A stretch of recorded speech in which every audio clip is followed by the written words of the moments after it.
निषेध असो निषेध असो निषेध असो पत्रकारांना दमदाटी करणाऱ्या खासदार संजय पाटलाचं करायचं काय?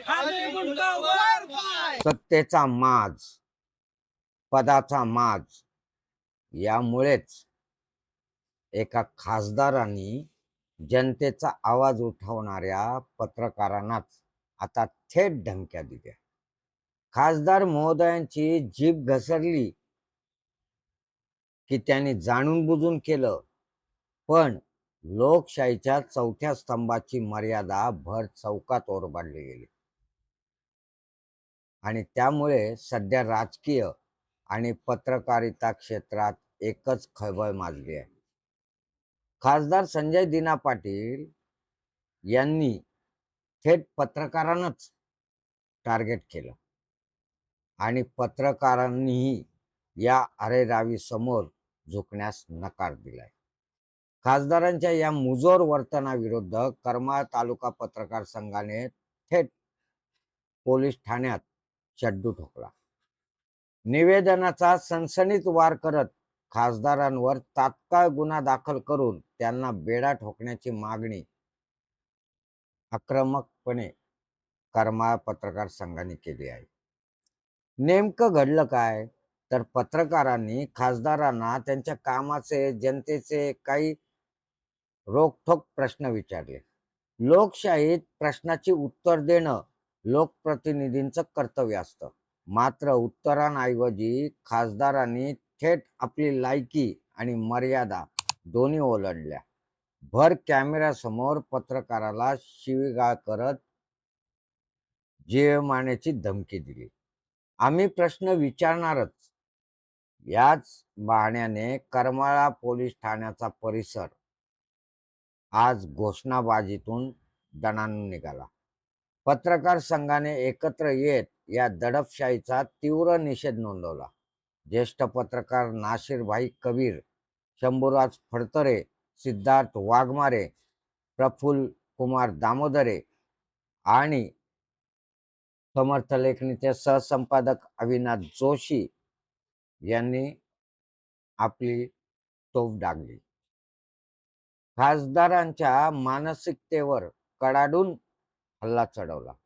हा हल्ला केवळ एका पत्रकारावर नाही, तर जनतेच्या आवाजावर आहे, असा थेट इशारा यावेळी पत्रकारांकडून देण्यात आला. आता सवाल हाच आहे की कायद्याचे रक्षक या मुजोर लोकप्रतिनिधीला कायद्याचा हिसका दाखवणार का, की सत्तेच्या दबावाखाली ही धमकी दाबण्याचा प्रयत्न केला जाणार, का देवेंद्र फडणवीस आणि एकनाथ शिंदे सामान्यांवरच आक्रमक असतात आणि त्यांच्या जवळच्या मंत्र्यांवर, खासदारांवर, आमदारांवर कारवाई करण्यास घाबरतात? मित्रांनो, तुमचं मत याबद्दल काय आहे कमेंट बॉक्समध्ये नक्की सांगा. सोबतच अजून आमचं समर्थ लेखनी चॅनल आपण सबस्क्राईब केलं नसेल तर सबस्क्राईब करा. सबस्क्राईब शेजारील जॉईन बटन दाबून आम्हाला जॉईन व्हा. तुर्तास एवढेच. परत भेटू नवीन विषयासह. तेव्हा मी आपली रजा घेतो. धन्यवाद. कपाटाचे उष्ट खाऊन शिवसेनेकडे गेलेले सन्माननीय खासदार संजय दिना पाटील यांनी पत्रकारांनी अवैध शिवीगाळ केली. त्याचा करमाळा तालुका पत्रकार संघाच्या वतीने सर्वप्रथम जाहीर निषेध करतो. लोकशाहीच्या चौथ्या स्तंभावर घाला घालण्याचं काम संजय दिना पाटील यांनी केलेलं आहे. सन्माननीय मुख्यमंत्री फडणवीस साहेब सभागृहात सांगतात की आम्ही पत्रकारांना संरक्षण देणार, कायदा करणार, आमका करणार, तमका करणार. त्याची अंमलबजावणी त्वरित झाली पाहिजे असं ह्या संघाचं मत आहे. संजय दिना पाटील यांना त्वरित अटक करावी आणि त्याला कठोरात कठोर शासन हवं असं सांगायचे होते मी विनंती. नक्कीच अजून देखील पत्रकार आपल्या बरोबर काय प्रतिक्रिया असणार? प्रतिक्रिया म्हणजे आता तुम्हाला सांगतो, महाराष्ट्रातील जे सर्व पत्रकार आहेत ते साध्या कार्यकर्त्यापासून ते मुख्यमंत्री पंतप्रधानापर्यंत पत्रकार त्यांना न्याय देण्याचं काम करत असतात.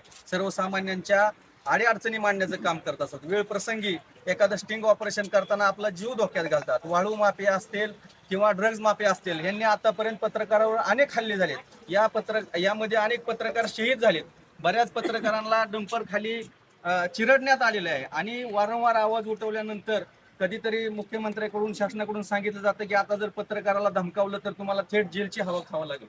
मला वाटतं मागच्या 8-10 दिवसाखालीच मुख्यमंत्र्यांनी त्या संदर्भातली एक बातमी प्रसिद्ध केली होती की आता जर पत्रकाराला धमकी दिली तर जेलची हवा खावं लागेल.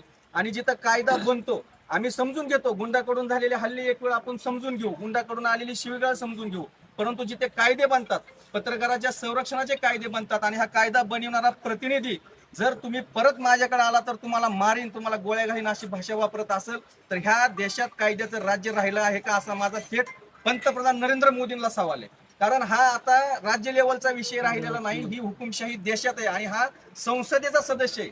संसदेच्या सदस्यानं पत्रकारांना जीवे मारण्याची धमकी दिली आणि गृहमंत्री अमित शहा जर खरोखरच या देशातील जनतेसाठी पत्रकारांसाठी काम करत असेल तर माझं हे शिंदे फिंदेला आव्हान नाही, माझं थेट गृहमंत्री अमित शहाला आव्हान आहे की ह्या खासदाराच्या गांडीवर तुम्ही लात घालणार आहेत का? पत्रकारांना जीव मारण्याची धमकी दिली त्याच्या अगोदर त्यांनी जे बाईट दिलेत, जे शिवसेना फुटीच्या संदर्भात, तो म्हणला की मी आतापर्यंत 5 लोक मारलेत आणि परत जर कोण शिवसैनिक माझ्या पुढे आंदोलन केलं तर बॉम्बने उडवून तुम्हाला जीव मारेल, तुम्हाला गोळ्या घालीन. मग ही जर भाषा एक खासदार जिथं देशाचा कायदा बनतो त्या संसदेतला एक सदस्य जर बॉम्ब टाकण्याची दहशतवादी भाषा करत असेल आणि त्याला हे मिंदे फडणवीस पाठीशी घालत असेल तर मला वाटतं आपला देश, आपला महाराष्ट्र कुठल्या दिशेने चाललाय. ह्या देशात जर पत्रकार सुरक्षित नसतील तर सर्वसामान्यांची सुरक्षता आता ऐरणीवर आली याचा शासनाने विचार केला पाहिजे.